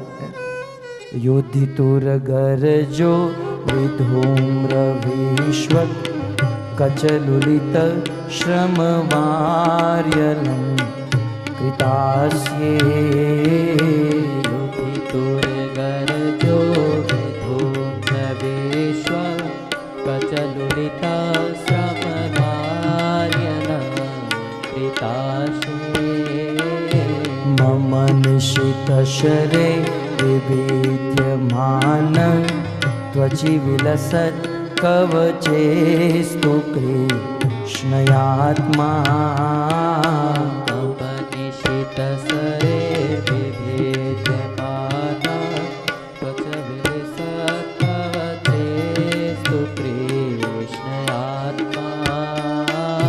પિતામહ ભીષ્મ ભગવાન શ્રી કૃષ્ણને કહે છે કૃષ્ણ તમે સુંદર છો જ, પણ જ્યારે તમે તમારા ભક્તની રક્ષા કરો છો ત્યારે ઓર સુંદર લાગો છો. તમે જ્યારે અર્જુનનો રથ ચલાવી રહ્યા હતા અને એ રથમાં 4 ઘોડા હતા અને એ કુરુક્ષેત્રની ભૂમિમાં જ્યારે દોડતા હતા, એ ઘોડાના પગ દ્વારા જે રજ ઉડતી હતી એ રજ દ્વારા તમે ધૂલ ધૂસરિત થઈ જતા. એ રજ તમારા શરીર ઉપર લાગી જતી અને એમાંય પરિશ્રમ કરતી વખતે તમારા મસ્તક ઉપર પરસેવાની બૂંદ પડતી હતી. આ અર્જુનને શું ખબર? અર્જુન તો તમારી પાછળ ઊભો રહેતો. આ દ્રશ્ય તો અર્જુને પણ નથી જોયું જે મેં જોયું છે, કારણ કે હું તમારી સામે ઊભો રહેતો હતો. અને એમાંય તમે અર્જુનની રક્ષા કરવા માટે જે ઉદ્યમ કર્યું અને અર્જુનની રક્ષા કરવા માટે તમે તમારી પ્રતિજ્ઞા તોડી નાખી, ત્યારે તમારું દ્રશ્ય અદ્ભુત લાગતું હતું. ભક્તો અદ્ભુત. પિતામહ ભીષ્મને આજે મહાભારતના એ દિવસની યાદ આવે છે. મહાભારતનો 9મો દિવસ, જ્યારે અર્જુન અને પિતામહ ભીષ્મનો આમનો સામનો થયો. ભક્તો હતું એવું મહાભારતના 8 દિવસ સુધીના યુદ્ધમાં કોઈ વિકેટ ન પડી, અર્થાત 8 દિવસ સુધીના યુદ્ધમાં કોઈ ન મર્યું. દુર્યોધન વિચાર કરે આવું તે કાંઈ હોય? 8 દિવસ વીતી ગયા છતાંય કોઈ મરતું નથી. દુર્યોધન પિતામહ ભીષ્મની શિબિરમાં જાય અને પિતામહ ભીષ્મની ઉપર ક્રોધ કરે. પિતામહ, તમે ખોટું કામ કરી રહ્યા છો. તમે યુદ્ધ તો મારા પક્ષમાં કરો છો, પણ તમે પાંડવોનો પક્ષ લઈ રહ્યા છો. તમે પાંડવોને પ્રેમ કરી રહ્યા છો. શું હું નથી જાણતો? તમે ચાહો તો યુદ્ધના પહેલા જ દિવસે પાંડવોને મોતના ઘાટ ઉતારી શકો એમ છો, પણ તમે કોઈને નથી મારી રહ્યા. પિતામહ, તમે ભોજન મારું કરી રહ્યા છો અને પાંડવોનો પક્ષ લઈ રહ્યા છો. પિતામહ, તમે નમક હરામી કરી રહ્યા છો. હવે આવા શબ્દો સાંભળવાની પિતામહને આદત નહોતી. પિતામહ ભીષ્મ ક્રોધિત થઈ ગયા. બસ યુવરાજ, દુર્યોધન હવે એક શબ્દ પણ આગળ નહીં બોલતો. તને જો એવું જ લાગતું હોય તો આ તારો પિતામહ ભીષ્મ પ્રતિજ્ઞા કરે છે કે કાલના દિવસના યુદ્ધમાં હું પાંડવોમાંથી કોઈ પણ એકને મારી નાખીશ, અને જો અર્જુન મારી સામે આવે તો અર્જુનને પણ હું મારી નાખીશ. આ પિતામહ ભીષ્મની પ્રતિજ્ઞા છે. પિતામહે પ્રતિજ્ઞા લઈ લીધી, અને આની સાધારણ પ્રતિજ્ઞા નહોતી. આનું નામ તો દેવવ્રત હતું, પણ આની પ્રતિજ્ઞા બહુ ભયંકર ભીષણ પ્રતિજ્ઞા હોવાને કારણે આનું નામ ભીષ્મ થયું. અર્જુનને મારવાની પ્રતિજ્ઞા પિતામહ ભીષ્મએ લીધી અને દુર્યોધનને કીધું, દુર્યોધન, હવે તું જા અહીંયાથી. સવારમાં તારી પત્નીને મોકલી દેજે, હું એને આશીર્વાદ આપી દઈશ, યુદ્ધમાં તારી વિજય થશે. દુર્યોધન ગયો, પ્રસન્ન થઈ ગયો. પાંડવો સૂતા છે, 5 પાંડવો સૂતા છે, પણ ભગવાન શ્રી કૃષ્ણ પિતામહ ભીષ્મએ જે પ્રતિજ્ઞા લીધી એ જાણી ગયા. અને ભગવાન કૃષ્ણ પાંડવો પાસે જાય, પાંડવોને 5 પાંડવોને જગાડે. સુવો છો? શું તમે જાગો? શું થયું? ત્યાં તમારા પિતામહે પ્રતિજ્ઞા લીધી કે કાલના દિવસના યુદ્ધમાં તમને મારી નાખશે. યુધિષ્ઠિર મહારાજને કોઈ ચિંતા નહોતી. કદાચ આપણને કોઈ એમ કીધું હોય કે તમારા શરીરમાં એવો રોગ છે, તમે કાલે મરી જશો, આપણને ઊંઘ આવે? ખાવું ભાવે? કાલના દિવસના યુદ્ધમાં તમે મરવાના છો, પિતામહ ભીષ્મની પ્રતિજ્ઞા છે. પાંડવોને કોઈ ચિંતા નહીં. અને આપણા જીવનમાં ચિંતા સિવાય બીજું કાંઈ નહીં. કેટલો અંતર છે પાંડવોમાં અને આપણા જીવનમાં. વ્યક્તિ રાત દિવસ ચિંતા કરતો હોય. ચિંતા ચિત્તા અપી કરીયસી, અને આ ચિંતા બધાને સળગાવીને મારે છે. આ જેટલા પણ હાર્ટ એટેક આવે છે ચિંતાને કારણે, બ્લડ શુગર વધી જાય ચિંતાને કારણે, ડાયાબિટીસ થઈ જાય ચિંતાને કારણે, અનેકો રોગ ચિંતાથી ઉત્પન્ન થાય છે. અને ભક્તો, આ ચિંતાનું એક જ કારણ છે. પાંડવોના જીવનમાં કોઈ પણ પ્રકારની ચિંતા નહીં, કારણ કે પાંડવે પોતાના જીવનનો ભાર ભગવાનના ચરણોમાં સોંપી દીધો હતો. અબ સોંપ દિયા इस जीवन का सब भार तुम्हारे चरणों में.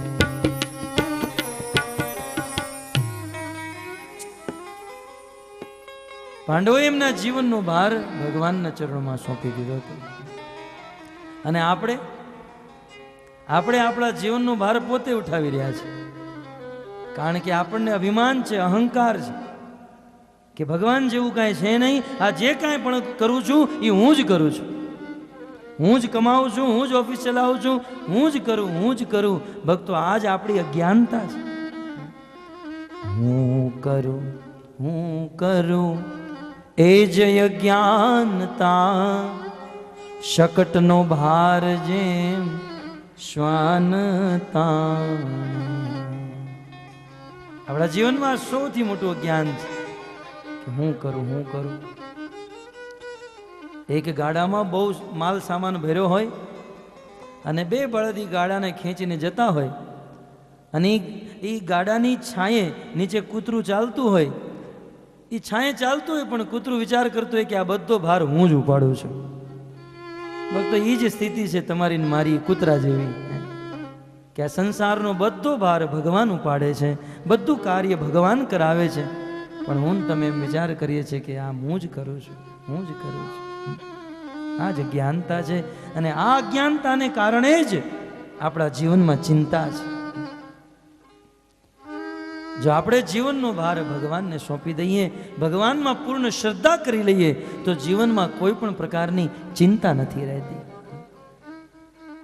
પાંડવોએ પોતાનું જીવન ભગવાનને સોંપી દીધું અને સૂઈ ગયા. કીધું કોઈ વાંધો નહીં, કાલે મરશું તો મરશું. પણ સુતા સુતા પાંડવોએ ભગવાન કૃષ્ણને કીધું, કૃષ્ણ અમે મરી જશું તો અમને કોઈ ફરક નહીં પડે, પણ જો અમે મરી ગયા તો કાલે સવારે પેપરમાં આવશે કૃષ્ણના ભક્ત હતા અને મરી ગયા. આ કૃષ્ણમાં કોઈ તાકાત નથી, આ કૃષ્ણનો કોઈ પ્રભાવ નથી. કૃષ્ણ જો તમારે તમારું નામ રાખવું હોય, તમારે તમારું નામ બચાવવું હોય તો અમારી રક્ષા કરજો, અન્યથા અમને કોઈ ચિંતા નથી. આટલું કઈ પાંડવો સૂઈ ગયા. બીજા દિવસે સવારમાં યુદ્ધ પ્રારંભ થાય અને એ યુદ્ધમાં અર્જુન અને પિતામહ ભીષ્મનો સામનો થાય. આજે મહાભારતના 9મા દિવસના યુદ્ધમાં અર્જુન અને પિતામહ ભીષ્મ બંને આમને સામને. અને આજે પિતામહ ભીષ્મએ, કારણ કે પ્રતિજ્ઞા હતી કે હું પાંડવોમાંથી એક અર્જુનને મારી નાખીશ. પિતામહ ભીષ્મ એમની તર્કસમાંથી બાણ કાઢે. કહેવાય છે આજે પિતામહ ભીષ્મ પૂર્ણ સ્ફૂર્તિથી યુદ્ધ કરી રહ્યા છે. પિતામહ ભીષ્મ એટલી સ્ફૂર્તિથી તર્કસમાંથી બાણ કાઢી રહ્યા છે, એમના હાથનું એક લાત ચક્ર બની ગયું. મહાભારતના 18 દિવસના યુદ્ધમાં અર્જુનને ક્યારેય પરસેવો નહોતો છૂટ્યો. પિતામહ ભીષ્મની સામે યુદ્ધ કરતા આજે અર્જુનને પરસેવો છૂટી ગયો. ઘમાસાન યુદ્ધ થયું. એક પછી એક બાણોની બોછાર કરે. અર્જુન ઉપર એક પછી એક બાણ મારે. ભગવાન શ્રી કૃષ્ણ વિચાર કરે. ભગવાન શ્રી કૃષ્ણ વિચાર કરે, જો હું કાંઈ નહીં કરું તો આ પિતામહ ભીષ્મ અર્જુનને મારી નાખશે. આજે મારા ભક્તનું મૃત્યુ થઈ જશે. એ સમયે ભગવાન શ્રી કૃષ્ણ અર્જુનની રક્ષા કરવા માટે, પિતામહ ભીષ્મના પ્રતિજ્ઞાની રક્ષા કરવા માટે ભગવાન શ્રી કૃષ્ણ અર્જુનના રથ ઉપરથી કૂદી ગયા. અને એ જ સમયે ભગવાન શ્રી કૃષ્ણ એક તૂટેલા રથનું પૈડું પડ્યું હતું, ભગવાન કૃષ્ણે હાથમાં લઈ લીધું. અને એ રથનું પૈડું હાથમાં લઈ કૃષ્ણ પિતામહ ભીષ્મ પર તૂટી પડ્યા. જેમ એક સિંહ હાથીના મસ્તક ઉપર કૂદી પડે એમ ભગવાન શ્રી કૃષ્ણ કૂદી પડ્યા. અર્જુન કૃષ્ણને રોકવા મળે, પ્રભુ તમે તમારી પ્રતિજ્ઞા નહીં તોડો, પ્રભુ તમે શસ્ત્ર હાથમાં નહીં ઉઠાવો. પણ આજે ભગવાન શ્રી કૃષ્ણ અર્જુનના કહેવાથી પણ ન રૂક્યા. ભગવાન શ્રી કૃષ્ણ પિતામહ ભીષ્મને મારવા માટે તૈયાર. અને એ જ સમય પિતામહ ભીષ્મ પોતાના હાથમાં ધનુષ બાણ લઈ ભગવાન શ્રી કૃષ્ણ ઉપર બાણની વર્ષા કરે. પિતામહ ભીષ્મના બાણથી ભગવાન શ્રી કૃષ્ણનું સોનાનું કવચ તૂટી જાય. પિતામહ ભીષ્મના અનેકો બાણ ભગવાનના શરીરને પાર થઈ જાય. કૃષ્ણના શરીરમાંથી લોહીની ધારા વહેવા માંડી. છતાંય ભગવાન શ્રી કૃષ્ણ આજે અર્જુનની રક્ષા કરવા માટે પૂર્ણ સ્ફૂર્તિથી આગળ વધી રહ્યા છે. કર સર પર સધર અમર કર અનુસર. ભગવાન શ્રી કૃષ્ણની અદ્ભુત લીલા. કર સર પર સધર યમર કર અનુસર. कर परवर धर मेल करे. अरे हर सुर यवर य पर यतियन कर. नटवर मन हर भैर बने. આજે નટવર ભગવાન શ્રી કૃષ્ણ અદ્ભુત લીલા. અર્જુનની રક્ષા કરવા માટે પૂર્ણ સ્ફૂર્તિથી પિતામહ ભીષ્મ ઉપર આગળ વધે. પિતામહ ભીષ્મ અનેકો બાણ મારે. અને જ્યારે ભગવાન શ્રી કૃષ્ણ પિતામહ ભીષ્મ પાસે પહોંચ્યા, પિતામહ ભીષ્મએ એમના બંને હાથોમાંથી ધનુષ બાણ મૂકી દીધા. બંને હાથ ફેલાવી પિતામહ ભીષ્મ ઉભા રહ્યા અને ભગવાન શ્રી કૃષ્ણનું સ્વાગત કરે. અને એ જ સમયે ભગવાન શ્રી કૃષ્ણે અર્જુનને આદેશ દીધો, અર્જુન હું આદેશ આપું છું, પિતામહ ભીષ્મ ઉપર બાણની બોછાર કરી નાખો. અર્જુન હાથમાં ગાંડીરું ઉઠાવે અને પિતામહ ભીષ્મના શરીરમાં હજારો બાણ મારે. અને પિતામહ ભીષ્મ એના રથ ઉપરથી નીચે પડી. જેમ આકાશમાંથી મોટો પહાડ પડે એમ પિતામહ ભીષ્મ અનેકો બાણ લાગવાથી આકાશમાંથી નીચે પૃથ્વી ઉપર ધરાશાયી. અને જ્યારે પિતામહ ભીષ્મ પૃથ્વી ઉપર પડ્યા છે, સમસ્ત લોકો પોતપોતાના ધનુષ બાણ છોડી પિતામહ ભીષ્મ પાસે આવે અને અદ્ભુત દ્રશ્ય જોવે છે. કહેવાય છે કે અર્જુને પિતામહ ભીષ્મના શરીર ઉપર એટલા બાણ માર્યા હતા કે એક સોયની ધાર, એક દોરો રાખવા જેવી પણ જગ્યા પિતામહ ભીષ્મના શરીરમાં નહોતી. એટલા બાણ હતા. અને પિતામહ ભીષ્મ ધરાશાયી થયા. ઈચ્છા મૃત્યુનું વરદાન હતું. અને એ સમયે પિતામહ ભીષ્મએ કીધું કે મને આટલી સુંદર શૈયા તો આપી દીધી, પણ ઓશિકું નથી આપ્યું. દુર્યોધન મોકલે, દુશાસને જાઓ જરા તકીઓ લઈ આવો.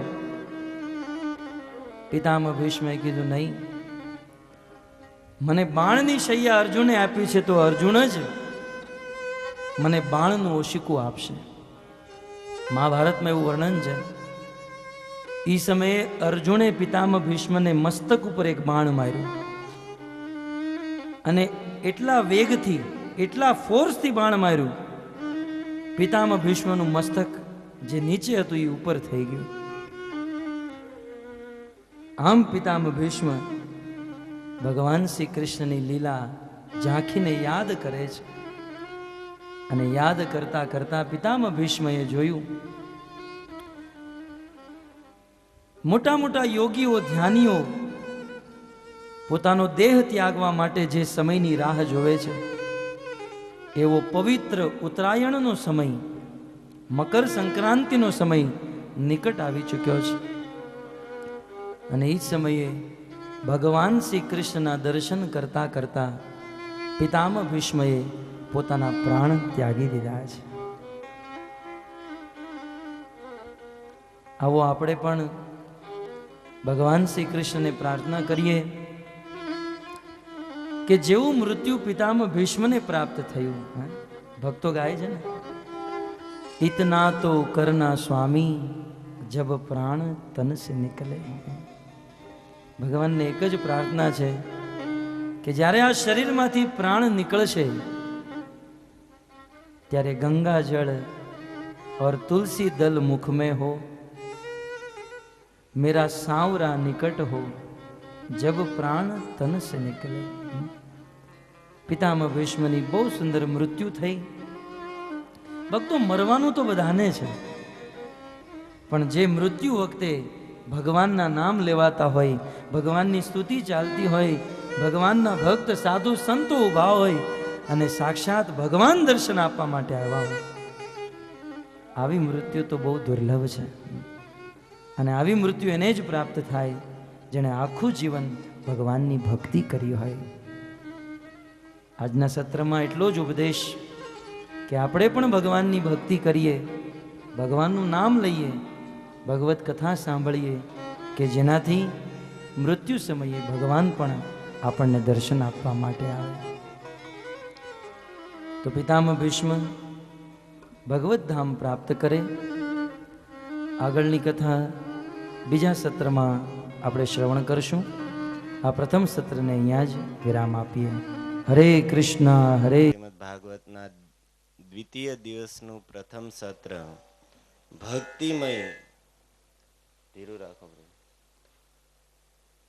કુંતી મહારાણીની સ્તુતિ, ભીષ્મ પિતા જેના જીવન દ્વારા અંતિમ સાર પ્રભુજી અહીંયાથી બોલ્યા કે કઈ રીતે મરવું, મરવાની કળા જે ભીષ્મ પિતા કે અંતિમ સમયમાં એણે શરીર કઈ રીતે છોડ્યું. હકીકતમાં જીવનનું સત્ય છે મૃત્યુ. મૃત્યુ એક એવું સત્ય છે કે જેને આજ સુધી કોઈ ટાળી નથી શક્યું. અને આખું જીવન મનુષ્યએ કોઈ પણ કાર્ય કર્યું હોય, સત્કર્મ કર્યું હોય, દાન કર્યું હોય, પુણ્ય કર્યું હોય, ભક્તિ કરી હોય, યજ્ઞ કર્યા હોય, કોઈ પણ કાર્ય કર્યું હોય, એનું ફળ શું છે? તો શ્રીમદ ભાગવતમાં સુખદેવજી કહે છે, એતાવાન એવ સાંખ્ય યોગાભ્યામ સ્વધર્મ પરિનિષ્ઠયા જન્મ લાભ પરમ પુંસા અંતે નારાયણ સ્મૃતિ. મનુષ્ય જીવનનો લાભ સાંખ્ય યોગાભ્યામ અર્થાત જ્ઞાન પ્રાપ્ત કર્યું હોય, સ્વધર્મ પરિનિષ્ઠયા નિષ્ઠાપૂર્વક જીવનમાં ધર્મનું પાલન કર્યું હોય, તો આ બધાનું ફળ શું છે? તો કે અંતે નારાયણ સ્મૃતિ, જીવનના અંતમાં અંતિમ શ્વાસમાં ભગવાનનું સ્મરણ થઈ જવું. બસ આ જીવન મનુષ્ય દેહ ધારણ કર્યાનું સર્વોચ્ચ ફળ છે. અને આ જ શ્રીમદ ભાગવતની વિશેષતા છે કે જેમાં પહેલા દિવસે પ્રભુજીએ કીધું ધર્મ પ્રોજિત કેતો, કપટ નથી. જે છે એ સત્ય બતાવવામાં આવ્યું છે. સંસારના વિષયોની કે ભોગોની કોઈ જાતની આમાં અન્ય ગ્રંથોની જેમ લાલચ સ્વર્ગ ઇત્યાદિની બતાવવામાં નથી આવી. અને એટલા માટે જ પ્રથમ દિવસની કથામાં આપણે સાંભળ્યું કે સનત કુમારોએ ગંગાજીના કિનારે નારદજીના કહેવાથી ભક્તિ જ્ઞાન અને વૈરાગ્યનું દુઃખ દૂર કરવા માટે ભાગવત કથા કરી.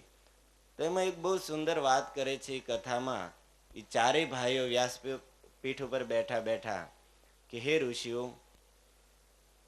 અમે લોકો સત્સંગ ભગવત કથા કરતા કરતા સર્વત્ર વિચરણ કરીએ છીએ. કારણ કે સનત કુમારો માટે એવું લખ્યું છે કથા માત્રૈક જીવિનમ, કથા જ એનું જીવન છે. જેવી રીતે આપણી માટે જીવન શું છે? પ્રસાદ. અને અમુક તો એવા છે કે પ્રસાદ ન હોય તો ચાલે, પણ માવા વગર ન ચાલે. એ રીતે સનત કુમારો માટે છે કથા માત્રૈક જીવિનમ, કથા વગર રહી ન શકે. એટલા માટે કથા પ્રાપ્ત કરવા માટે સ્વર્ગમાં જાય, કૈલાસ પર, બ્રહ્મલોકમાં, પાતાળમાં અને વૈકુંઠમાં પણ એ જાય છે નિરંતર સત્સંગની પ્રાપ્તિ માટે. પણ કહે છે કે હે ઋષિમુનિઓ, જે આ ભાગવત રૂપી રસ આ પૃથ્વી લોક ઉપર સુલભ છે એ અન્યત્ર કોઈ જગ્યાએ નથી. સ્વર્ગે સત્ય કૈલાસે વૈકુંઠે અપી નાસ્તિ અયમ રસ, અયમ યહ ભાગવત રૂપી રસ વૈકુંઠમાં પણ નથી. એટલા માટે કહે છે અતઃ પિબંતુ સદભાગ્યા, હે સદભાગ્યશાળી લોકો આ રસને પીવો. મા મુંચત કરહિચિત, આનો એક પણ શબ્દ છોડો નહીં. તો હજી આપણી લોકો માટે પણ સમય છે. 6 દિવસની કથા બાકી છે. તો પ્રયાસપૂર્વક આનો એક પણ શબ્દ છૂટે નહીં એવો પ્રયાસ કરવો જોઈએ. કારણ કે જીવનમાં આવું સૌભાગ્ય વારંવાર પ્રાપ્ત થતું નથી. જન્માંતરે ભવેત પુણ્યમ તદા ભાગવતમ લભેત, જન્મો જન્મના પુણ્યનો ઉદય થાય ત્યારે કોઈ જીવને અહીંયા ભાગવત પંડાળમાં આવીને બેસવાનો અવસર પ્રાપ્ત થાય છે. તો આવી સુંદર ભગવત કથા, ભક્તિમય કથારસનું પાન કરાવવાળા પ્રભુજી શ્રીમાન લાલ ગોવિંદ પ્રભુનું એક વખત મહામંત્ર દ્વારા અભિવાદન કરીએ. હરે કૃષ્ણ કૃષ્ણ કૃષ્ણ હરે હરે, હરે રામ હરે રામ. ત્યારબાદ અહીંયા કથા શ્રવણ કરવા માટે પધારેલા શ્રોતાઓ, એમાં પણ વિશેષ અમારે સુરતથી ઇસ્કોનના કેટલાય ભક્તો પધાર્યા છે. અને સાથે સાથે અહીંયા આમંત્રિત મહેમાનો બાબુભાઈ ગગજીભાઈ કાપડી, કાળુભાઈ માધાભાઈ કાપડી, અમરીશભાઈ કાપડી, નરસિંહભાઈ ભગવાનભાઈ રતનપર, મંજીભાઈ રામજીભાઈ ઉજળવાવ, કાળુભાઈ ઉજળવાવ, ભીખાભાઈ રામજીભાઈ ઉજળવાવ, જે કે લીમડા, બાબુલાલ ઇંગોરાળા, હિંમતલાલ કાળા તળાવ, લક્ષ્મણભાઈ ઢાઢવદર, કાનજીભાઈ લક્ષ્મણભાઈ કાપડી, કાળુભાઈ મોહનભાઈ દરેડ અને બીજા પણ અનેક ભક્તો પધાર્યા છે. તો આ બધાનું આવો એક વખત મહામંત્ર દ્વારા અભિવાદન કરીએ. હરે કૃષ્ણ કૃષ્ણ કૃષ્ણ હરે હરે, હરે રામ.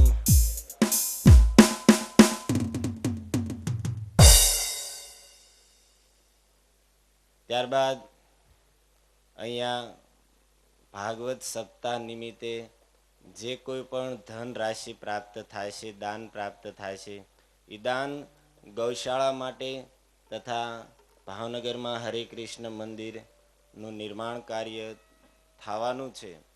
તો એ બંને કાર્ય માટે આ દાન ધન રાશિ વાપરવામાં આવશે. તો એની માટે બે ભક્તોએ, એક સુરતથી છે ચિરાગભાઈ તથા સંજયભાઈ સવજીભાઈ ધોળા, આ બંને ભક્તોએ દાન આપેલું છે. તો એની માટે પણ એક વખત મહામંત્ર બોલશું. હરે કૃષ્ણ કૃષ્ણ કૃષ્ણ હરે હરે.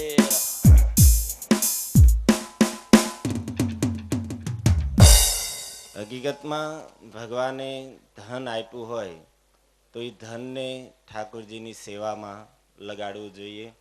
કારણ કે ભાગવતમાં એકાદશ સ્કંદમાં એવું લખ્યું છે કે ધનમ ચ ધર્મૈક ફલમ, ધનનું એકમાત્ર ફળ છે ધર્મ. પરંતુ આજનો વ્યક્તિ જે ધન ભગવાનની કૃપાથી ધર્મ કરવા માટે પ્રાપ્ત થયું છે એનું શું કરે છે? તો કે ગૃહેશુ યુંજંતી કલેવરસ્ય, ગૃહેશુ અર્થાત મોટા મોટા બંગલાઓ બનાવવામાં વાપરી નાખશે અને બાકી વધશે કલેવરસ્ય, પોતાના શરીરનો શૃંગાર કરવા માટે વાપરી નાખશે. ગૃહેશુ યુંજંતી કલેવરસ્ય, શું કામ?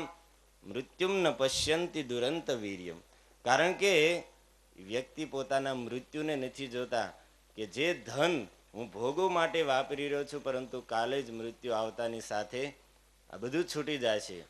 એટલા માટે ભગવાનની કૃપાથી જો ધન મળ્યું હોય તો એ ધનને પણ સત્કર્મમાં દાન પુણ્યમાં લગાડવું જોઈએ. અને કોઈ ભક્તને શ્રદ્ધા હોય, ઈચ્છા હોય તો બાર કાઉન્ટર પર ભક્તો બેઠેલા છે તો ત્યાં દાન આપી શકે છે. અને બધા ભક્તોને એક નિવેદન છે કે સવારમાં પ્રભુજી આવ્યા તો વ્યાસપીઠ ઉપર પ્રભુજી એકલા બેઠા, શ્રોતાઓ લગભગ એકય નહોતા, 5-7 હતા એ ઊભા હતા, બેઠું કોઈ નહોતું.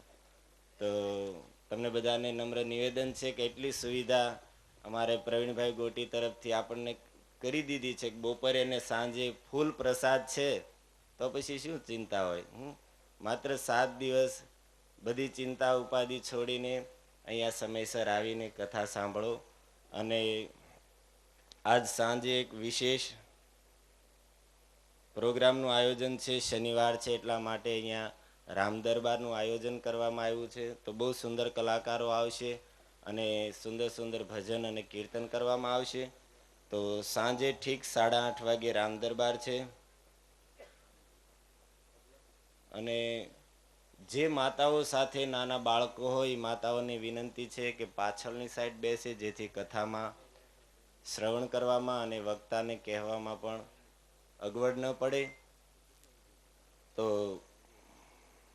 પ્રસાદ લેવા માટે પ્રભુજીઓ જશે પહેલા અને પાછળથી અડધા ભાગમાંથી પ્રભુજીઓ જાય છે, બધા નહીં જાય કારણ કે ત્યાં બહુ ટ્રાફિક થાય છે. એટલા માટે થોડાક પ્રભુજીઓ પાછળની સાઈડથી ધીરે ધીરે પ્રસાદ માટે જાય.